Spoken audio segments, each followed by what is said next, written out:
Today on BRStv How To, we're gonna show you how to tune your protein skimmer, starting with choosing the right water level. First step here, the first tip for any protein skimmer or anything, any piece of equipment in general, but just follow the manufacturing specifications, right? So as far as water level goes, make sure that skimmer is sitting where it's supposed to, you know, things like this Max Spec here has a nice guide on the side, you know, shows you where the right water level should be. If it's something like a pre-made sump, that could be as easy as just moving the baffles up and down to adjust that water height. If you don't have an adjustable sump or something like that, where you can adjust that water height, so just get yourself a stand. It can be purchased, it can be pre-made for the skimmer. I used to use Egg Crate, you know, from the hardware store. It worked great. Just get that skimmer to the right level where it needs to be to make sure it's going to function properly. Exactly. For most skimmers, you're going to be looking between 7 and 9 inches. But you can always adjust. Again, a great point with the stand. You get a stand, you can change it no matter which sump or future sump you have. Okay, so once you've got the water level in your sump set where you need it based off your protein skimmer's manufacturer specifications, you're going to want to adjust the water level in the protein skimmer itself. The goal here is to get that water level right there at the collar between the protein skimmer body and this collection cup.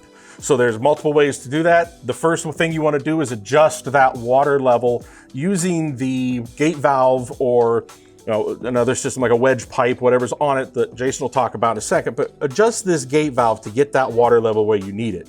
The next step, especially on something like a DC style pump, is to adjust the actual power of the intake pump. Too much, you're gonna overflow this thing. If I can crank it up a little bit and we can see that water level rise, and you're gonna produce too much skimmate, very, very wet, or you go down and it's just not gonna produce enough, or there's just not gonna be enough air getting pulled into the system. Exactly, very good point. So with DC skimmers, as you adjust not only the gallons per hour with the controller, it's also gonna pull more air. So more is not always better. Sometimes it'll cause the head to cavitate. Yeah, and in this case, we've got this guy set up and we just put it on a level 2 and it's running right about where we want it. Exactly, and then on this AC model, you have a little bit less control. So I have, as Brian mentioned, a wedge pipe here to adjust the water level internally. We're still shooting for about the same water level with the collar of the collection cup. But a little pro tip, if you do go AC for whatever reason, you can add a valve to the air inlet to get a little bit more control like you have with DC skimmers.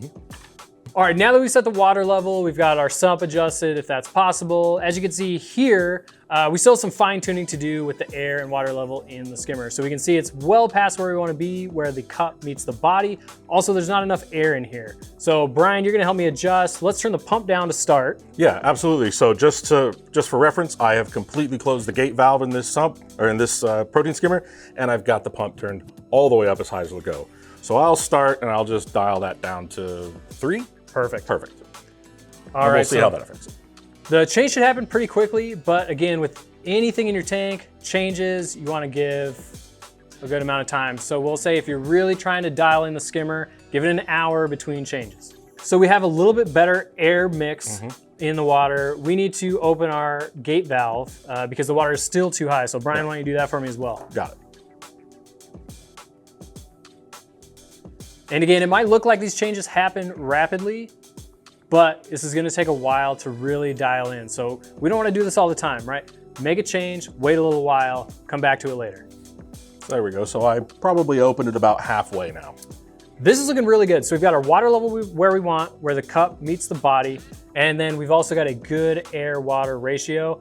I think for the foreseeable future, this is where we want to be. But again, we'll check it on it in an hour and see. Yeah, let it go, see what the bubbles do, see if you start to develop either, really clear water or too much bubbles, in the skimmate, or if it starts to look nice and nasty like you want it. All right, so it's been about an hour since we made our final adjustments to our skimmer. Brian's gonna put a little bit of our donor skimmate from the XXL 900, and we're gonna confirm. This stuff is terrible. Indeed.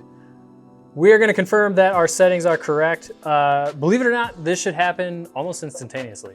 Yeah, it should happen pretty quickly if everything's set right. But again, if this is a brand new setup, a brand new system, there's not gonna be a lot of nutrients in it. So, just let it run, give it time. If this is a mature setup, there's plenty of stuff in the water.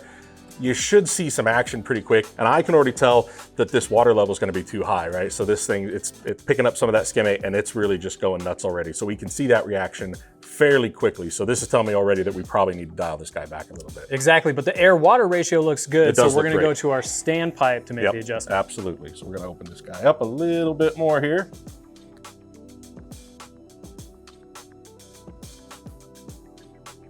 That looks pretty good. And again, give it about an hour, come back, take a look. All right, so it's been another hour. Brian has the skimmer perfectly fine-tuned. Yeah, it looks like it's doing a pretty good job. I think it's almost pulled out everything we put in there a while ago. So I actually had to open the gate valve a little bit more, and I dialed that pump back to 2. So it's on the second lowest setting. Just remember, more is not always better. So just take your time, make some fine adjustments, and keep an eye on that skimmer. Exactly, so hopefully these tips have helped you set up your brand new protein skimmer. Thank you for watching, and we will see you next time.